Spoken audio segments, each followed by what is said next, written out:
Well, I'll just try it, and then if it works, it'll... Well, hello, everyone! Yeah, I've gone with there's a pretty straightforward restart the computer. Anyway, take a drink. Welcome to the show. My name is Roy.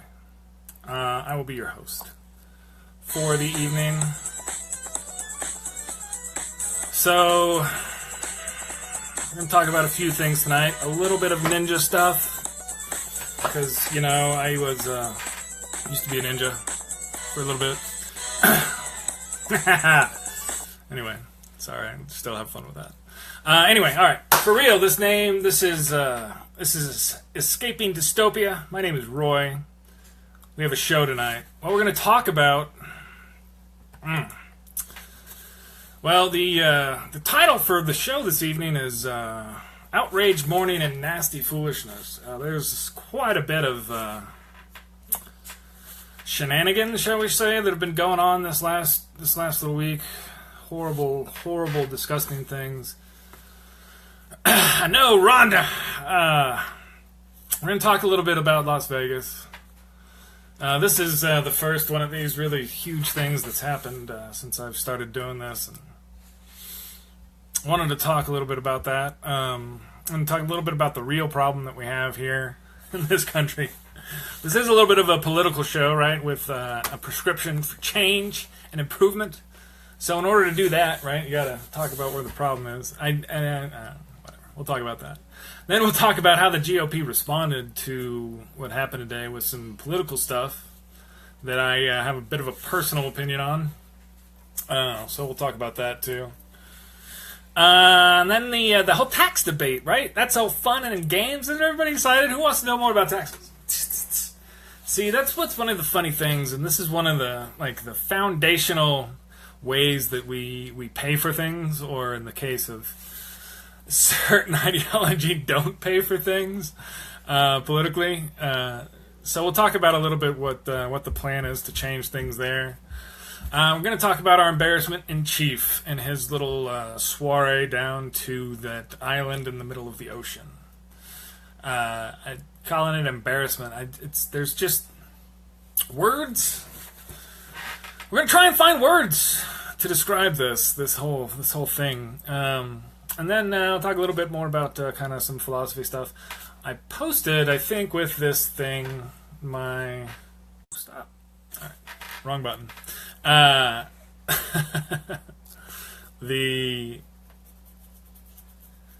link for some good reading if you want some good reading later.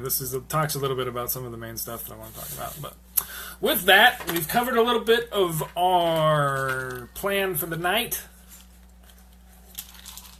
Gonna take some water. You might hear some little background noise because the new Facebook was complaining about my network, so I had to leave the door open, so you might hear some playing from upstairs. Oh no! Oh, it's too funny. All right. Oh, that's how you do that. It's very precariously balanced, but the only way to interact with it is to touch it. So, of course, everybody knows who will see this, or perhaps if you haven't and are watching this later, much later. This last week, a man opened fire on a crowd from high up in a building with high-powered automatic weapons. That's what it appears to have happened. From what I think the latest I've seen, it was over 58 people have died. Something over 400 to 500 people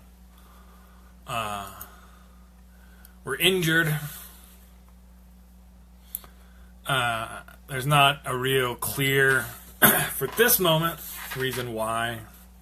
Saw earlier a little bit about some stuff where he was getting treated for something. But there's not, that I've seen, really anything that's clear on why something like this horrible would happen. I heard from, actually, I guess,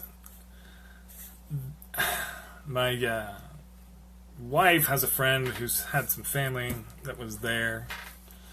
He's okay physically, but everybody who was there and a lot of people who have to experience this stuff, and we'll see it over there. And this kind of stuff is horrible and something we shouldn't have to deal with in a civilized society. This is the kind of horrid, nasty stuff that happens in straight up just a war. And to have any place in this country be a war zone, I think it's beyond time for it to end. I'm going to take a second, take a drink, and just think about that, because that's the thing, right? And that's the thing. It just has to stop. And that's the issue about that statement right there, and that kind of feeling is then, as I found this week, folks like Disingenuous Joe, well, you can't stop everything. No, that's not the idea between calling for political solutions and laws that might help. Anyway, I'll talk about that in a second. I wanted to do just kind of a moment of silence to kind of think about the whole thing and understand that. We'll talk in a second. I mean, just that so many, it's just, to me, and there was actually had a little bit of a discussion today, and just somebody making kind of light of it, and just the horror of it, that horror is real. And potentially any place that, there's a building like that. It's not a theoretical thing, and I think even as we move to that, but for all the people that we did lose, I think we need to continue to try and find a way to honor that. Anyway, I'm going to shut up for a second.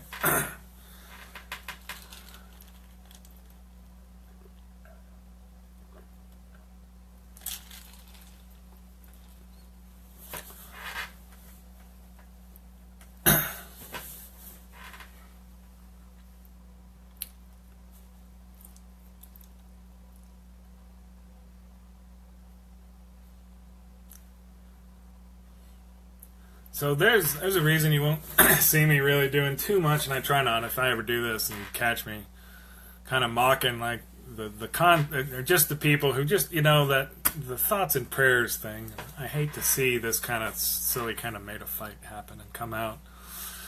There's not much anybody can do right now to deal with this, and that's where, this notion that people do this kind of stuff, and it's about comfort. It's not a solution. The problem is that the people who use that kind of just raw human emotion as a cover for not doing anything politically, that's where it gets just so difficult, right? And hard to kind of, just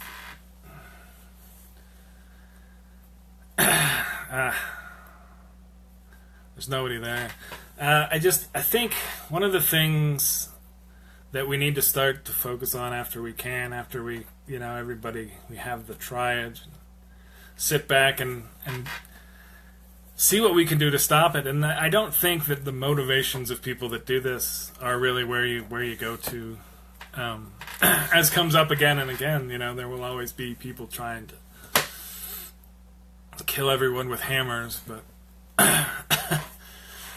I think there's actual real solutions that can slow this down. One of the ones that I've been a fan of, and I don't see this coming, I would like to see this problem solved sometime during my lifetime. So some of the ideas that I might come up with now, or whatever, or we see, these are things that I think you need to support people who do this kind of stuff. And this is kind of the idea behind the whole show and the concept of it, right? And how you can get yourself out of a pit. You don't keep digging. You don't look for like the perfect straight way up, because that's hard as hell to do.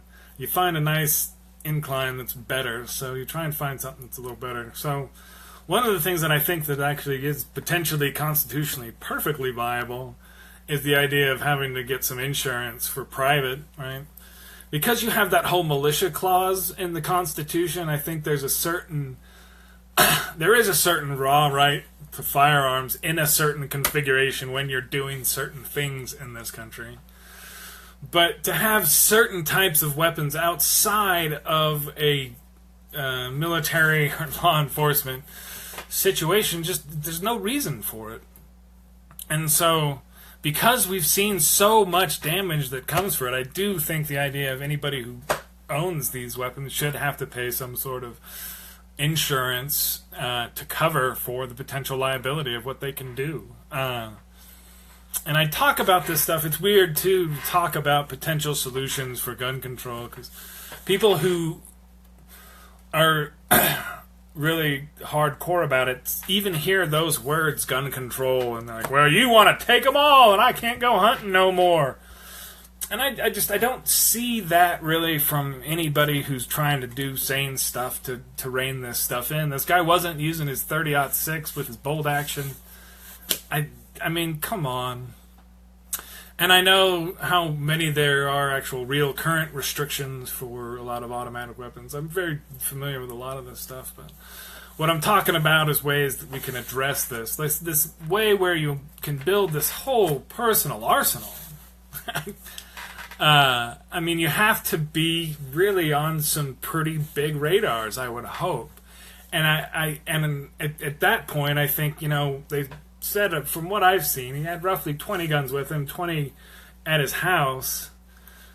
I have to think that there's some sort of annual, inspection or a judge you have to see on a basis to have that kind of power in your home.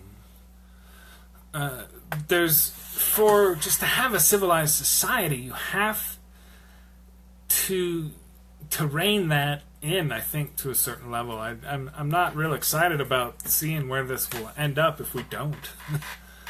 So that's why, I do think, like, the idea of having to insure these high-powered weapons, and definitely, registration of them, and, bans for certain kinds of configurations. There's this kind of, and I actually think there's a decent way to actually look at this, because what the problem is, and you actually saw this in that Republican congressman who got shot, that the power of these guns and how much damage they do, this is why they're weapons of war and not tools of hunting. And it has to do with that power to be able to deliver that much force in that short a time period. And so there becomes a way that you can draw a graph and a line, right, to find something that's beyond that power that we think is reasonable for an individual outside of a militia organization or organized military organization to have. And I posted this thing the other day about where the Supreme Court was, when I was a wee bit of little lad, on this issue, and it used to be a much more reasonable level. But there's been a few rulings, and that's about all that there are, that have just changed this entire thing, and this industry has changed this question. And I mean, you literally have people trying now to walk down the street with these kind of things. So, and when I say these kind of things, I'm not talking about just, any kind of gun. Again, when you see these kind of mass shootings on this level of violence, it's always the same type of weapons, because that's what those tools were designed for. In a period of war, you could have a single person just blah, blah, blah. And that's why they changed warfare, because those kind of weapons changed the ability to project force. I mean, they don't need to be on our streets. I do think we could look at also for solutions on bullet restrictions. That's one of the more exotic things, right? Well, you got a right to them guns, but, bullets, I don't know where you're going to get those. Well, we'll make them. Okay, but, we got laws against that. So there's the potential for that kind of stuff. I do think, and one of the things that was tough about this whole debate, when I was living down in Dallas, they had a mayor down there, and he was really wanted to do a lot about, what's up, Nita? A lot of stuff about the people who were killed there through, domestic violence, but he wouldn't touch the notion that gun restrictions in kind of a city are possible. And so there was, this guy talking about this. There kept being these news stories about there would be domestic violence situations that would turn into, some stalker. And then I think there was a woman trying to call 911 who ended up being murdered by an ex-boyfriend. And so many of these, there's always the same pattern. It's always, it's pretty much always men. And it's pretty much people who have a history of this kind of stuff. And it shows up, the pattern there is very strong. So what I'm talking about is there are certain people who just, again, do not need that much power. And I think one of the reasons they try to get to it is because of the larger socioeconomic situation. And I know people don't like the concept of even thinking about trying to sympathize or empathize with the white male's socioeconomic situation. And I think if people think about that, but one of the things why you're seeing this same stereotype happen is that loss of that status and power, and trying to replace that with this other thing. Like, I don't care if I don't got that job. I got my gun, so I'll be all right forever. I think that's kind of an overarching theme, and there's a little bit of that replacement theory. And then there are those who see a little bit of the kind of, and a lot of it, it's wild how much of this is the whole decline of civilization and preparing for the apocalypse. Which is why I think a big part of the solution is better education, of course. And, there's no way to solve any kind of problem, particularly like a situation like guns. Japan's figured it out. And it's one of those things that, why can't we do this? And, I did have, one of the things about Disingenuous Joe that I think it's kind of fun is, I'll push him hard enough to actually say something.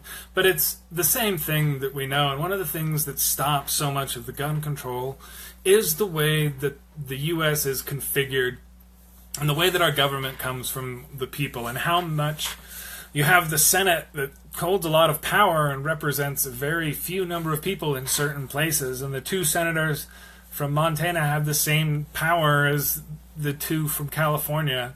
And the two from, North Dakota and Alaska have the same power as, New York and, Oregon. I mean, there's huge parts of... There's some really weird things that happen because of our power structure, and because you have these areas, and again, these kind of things happen where there's lots of people, of course. That's kind of the thing with the mass shooting. Then you have folks who represent areas where there aren't a lot of people, and where guns are not a thing to be scared of, but a normal way of life, where you would not really go someplace or out for a few days without one. And you can name off 4, 5, 6, 7 states that's not an uncommon way of life, but the total population of those states will be smaller than a good-sized city. And the way that our politics and our legislative body is set up makes it really difficult to solve that particular problem because of that dynamic. And because there is not this problem in a large portion of the country whatsoever. Makes it very difficult, very frustrating. And part of the other issue of this, of course, with all of our problems as we move on, is that of the IBI. It's a little bit, it's kind of fun. This is my fun thing, but it's an intellectually bankrupt ideology that we're dealing with here. And one of the things, the only way that you get a complete buffoon, like the current guy who is in the Oval Office there, is because there's just nothing to stand against it within that party structure. And it's because they have this, they're just so intellectually bankrupt. there's so many issues where, and I can just go through it, and I'll talk about taxes here in a minute, major thing. This issue with gun control where there's no movement whatsoever, ever, and they're totally owned by the NARA, the National Assault Rifle Association, which is who they are now. It's an industry group that represents companies that sell high-powered weapons. It's not a hunting group. It's not, a Second Amendment group. Because a Second Amendment group would acknowledge that the word fucking militia is right there. It's right there. Word militia. It should be in both parts of that sentence. As multiple Supreme Court justices have noticed. And there's one of the things that, because, again, the NRA is a big advertiser, our media doesn't really point out that they're full of shit. That they're trying to just change what has long been the accepted understanding of the way our fundamental laws are written in order to sell assault weapons. And we need to stop it. These kind of... I also got waxed off a friends list this week because, you can't talk about this and no pictures from this, and you're just exploiting it, and I just am so much above that. We have to talk about it now. If I went on a 10-minute kind of talk about this, just, I don't know, maybe a month from now, 2 months out of the blue, I don't know, maybe that would be better. Would that be more effective? Maybe I'll just have to do that and rewind and go back, and I'll talk about it sometime when it hasn't just happened and it's not so fresh. But to me, that's the only time that people are engaged enough to actually change some of their minds and learn a little bit more. It's sometimes hard to break through all the stuff that happens nowadays to get stuff. One of the things, we're going to move on to the next one, and this is... one of the reasons I'm doing this show is for my kiddos that I got. Because in case something happens to Dad, at least they can see a little bit. When they get older and they can laugh at how silly I was. That's what he was doing? As teens. But one of the ways that the GOP, which is the grand old party, which they're called Republicans, responded to this event that we had, this mass shooting, was to pass a law, to pass a bill, I should say, because it has to make it through the Senate, and it will not make it through the Senate. I'm pretty damn sure that's not going to make it through with 60 votes. But the House, the Republican, and apparently the Tea Party-run House, passed a bill today that forbids abortion for any fetus over 20 weeks, except with exceptions for the life of the mother and in cases of rape and incest. I wanted to talk about this a little bit because I don't think a lot of people quite understand what that means. When they're being so magnanimous about this 20-week ban and saying, the life of the mother and rape and incest, those are... And they actually claim, and this is where the bullshit gets so deep, it's that this is somehow protecting the fetus. And they had one of their idiotic, evil line names for the bill. I'm not going to even actually call it. So, to people who are pretty ignorant about the entire situation, they kind of might look at this and say, well, yeah, of course, you should know by 20 weeks whether or not you want to keep the baby. I mean, why? Why are you waiting so long to think about this? And before you slap those motherfuckers upside the head, you want to just, people need to understand a little bit more about why someone would need to do this. And that's what our family got to go through this last summer. And so the reason why this is such an abominable concept, this whole, well, we're going to forbid it after 20 weeks, except for the life of the mother and rape and incest. There's nothing in there about the life of the fetus. And there's one thing, there's a phrase that people learn who are in this situation, that these people are just dictating from Washington how you get to respond to this. But there are things that you can learn about a fetus after 20 weeks that you learn that what they are incompatible with human life. Or incompatible with life, I should say, because the human is somewhat assumed from a medical phrase context. So there's situations where you have a baby, if you insist, that's not going to ever become a baby. It's not going to make it. Now, does that mean that the life of the mother is endangered? Technically, no.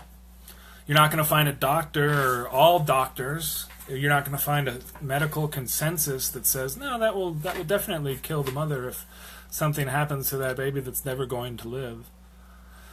And that's the thing, that's what they want to do, is force every woman and every family to let nature take its course, per se. And that is why you see in Texas the maternal mortality rate go way up. Because one of the things that can happen, one of the incredibly many things that can happen when you have something where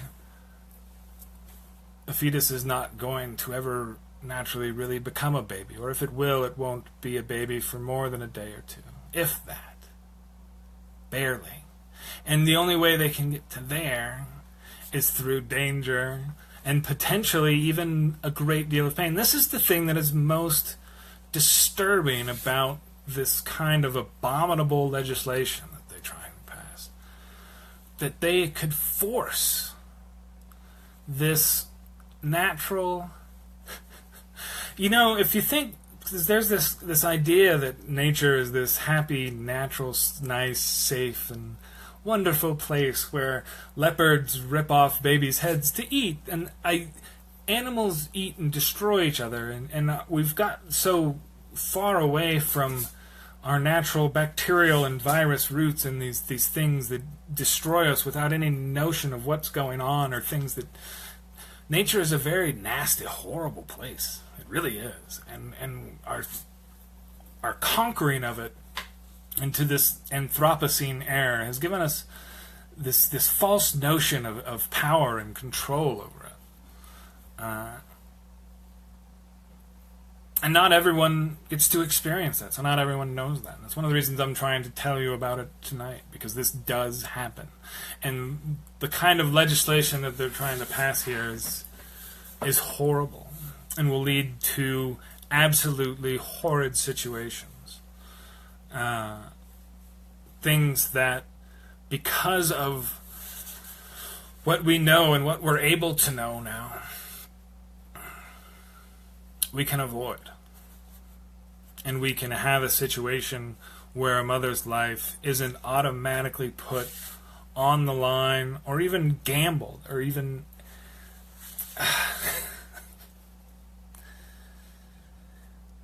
These aren't decisions that politicians should be making, and this is one of the things that, for some reason, Republicans can totally get in all sorts of other places, but here they just cannot understand that they're dictating medical decisions, they're dictating family decisions, they're dictating life and death decisions, but it's not.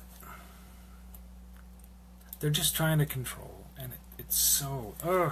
I know they think that they're doing the good thing, but you point out these situations where their simple, obvious, pat themselves on the back for being so pure solution doesn't work at all, and is actually cruel and evil.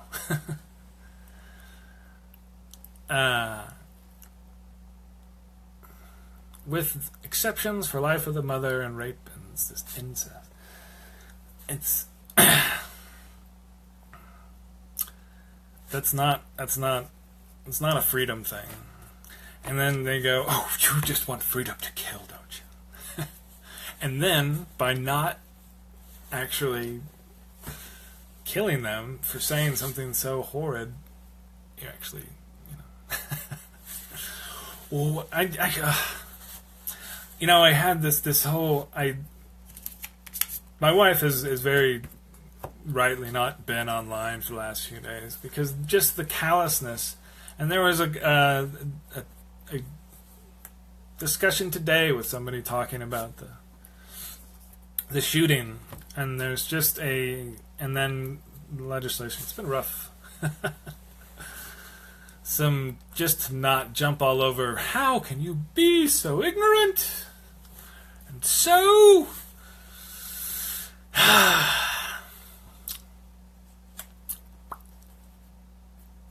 It's not going to pass the Senate, but it's one of those things that, I didn't ever think something like this would ever happen to me. I didn't even really know that this does happen that terribly often like this, and that's the situation that I had always... I didn't even really know about it, but I knew that there was something here that I didn't want to touch. That's why I've always felt that women should have the right to choose, per se, to put the cliched name of this political right on it, that women should have that control over their bodies. But it's not just women, it's families. And I don't want to in any way undercut the role that women play here, because, again, it's tremendous, but there are families involved, and you shouldn't be telling people how to do stuff like this. Anyway. I have not jumped all over anybody on this one. I've mentioned a few people that they're in terrible ignorance. But one of the things that our family wanted to do is talk about it a little bit more. So both my wife and I have, mentioned this. But what they're trying to dictate is not something that government should be doing. And that, my friends, is not bullshit ideology. That's an actual kind of notion that there should not be other people controlling that aspect of anyone's life. That's what one of the freedoms that we live to enjoy is about, is how we get to. Get to. Fuck you. So there's no get to there. You get to make the best of bad choices, and sometimes. And that's all you get to try and do. And instead of making the best of bad choices, here they're going to tell you what could be the worst of bad choices. And they're going to tell you, this is what you get to do. This is what you must do.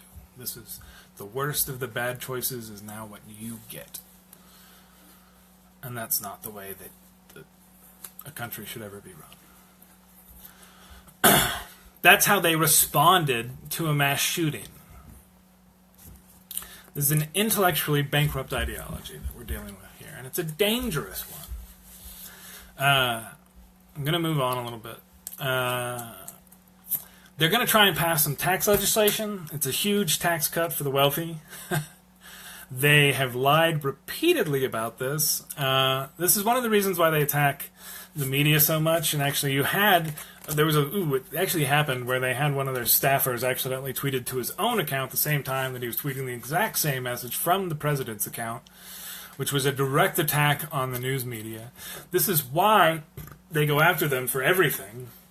So when everyone points out that the president is utterly lying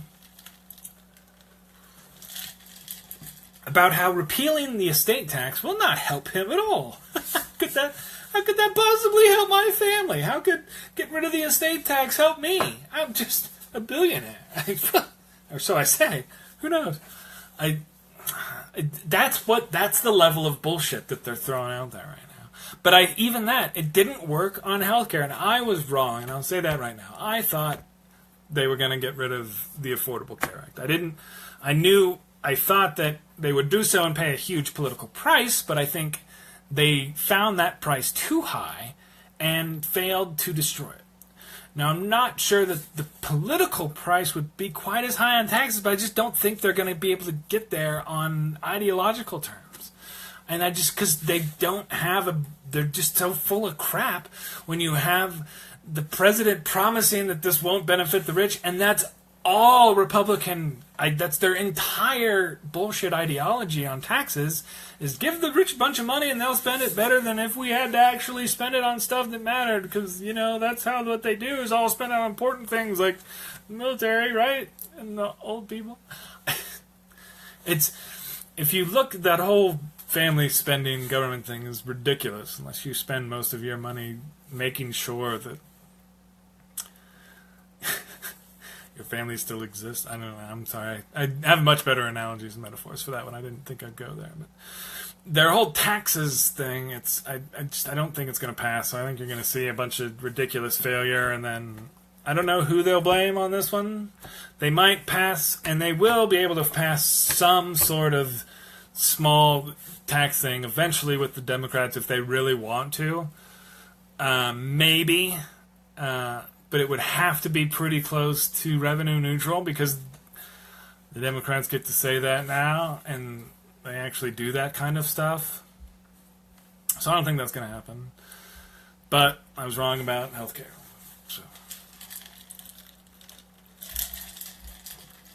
So our embarrassment chief, I'm not going to go along about this too much, but it does deserve a mention because we can't normalize what a complete and utter asshole he is. Just the whole paper towels for you. You don't need flashlights anymore, but here you go. Aren't we awesome at this? Nobody died. There's only 12 of you guys? Wasn't even a real thing. Let's get out of here. Great, we're awesome.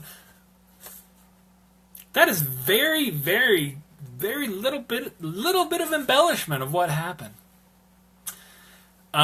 He literally bragged about how few people died and then left town, and then they got another update and the number doubled. And he's never going to acknowledge that it doubled. He just won't, because he's that much of an asshole. They're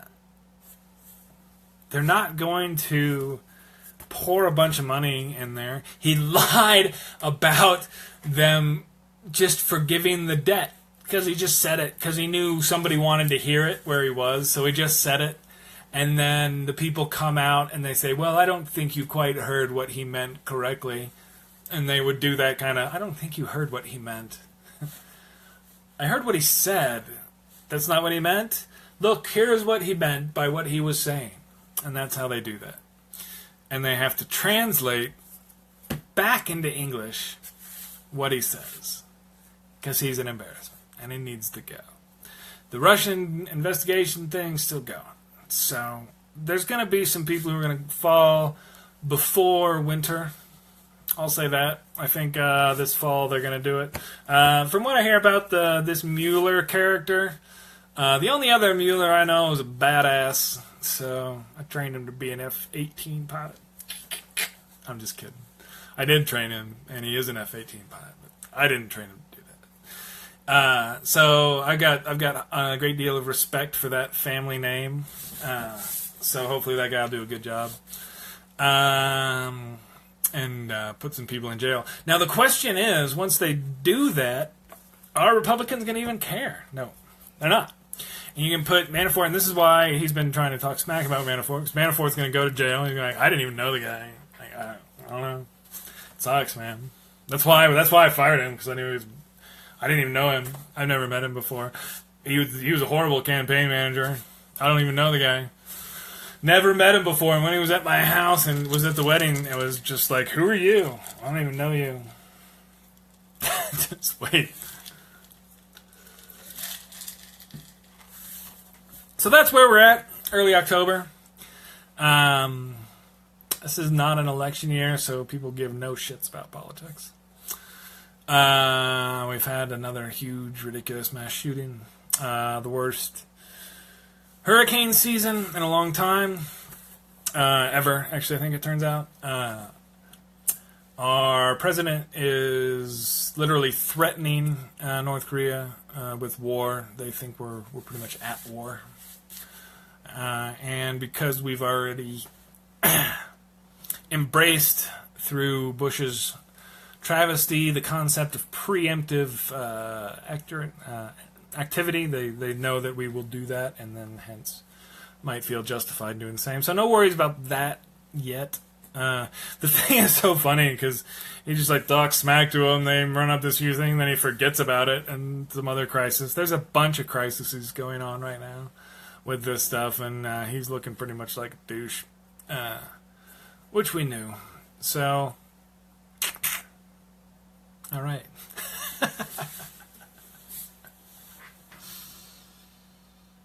That was fun. What a fun week. Alright, so anyway, thanks everybody for dropping by and saying hello. And I think that's all we're going to do today. Good night, and peace out, and don't vote for Republicans. If you want it to get better, it's going to get worse for a bit. Just wait. Keep your head up. It's all good. Alright, good night.